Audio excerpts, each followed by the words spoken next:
Siapa antara korang pengguna Tega kad kredit? Korang tahu tak tahu yang mana kad kredit korang tu boleh buat penyatuan hutang? Jom aku kongsikan.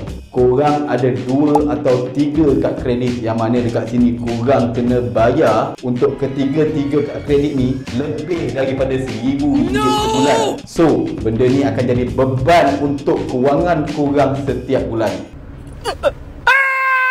Contoh, kad A korang ada RM10,000, kad B korang dah pakai RM2,000, kad C korang dah pakai RM3,000. Jadi bila total combinekan balik bayaran bulanan yang korang kena tanggung untuk kad kredit korang saja RM1,000 ataupun lebih RM1,000. So dekat sini korang boleh combinekan semua pinjaman ni dan dekat situ purata tahunan yang korang cuma perlu bayar lebih kurang 8 ke 9% setahun, berbanding daripada tunggakan korang yang sebelum ni yang mana kadar faedah 1.5% sebulan bersamaan dengan 18% setahun. Jimat banyak tu abang kakak. Pinjam macam bos, bayar macam pro, hidup macam sultan.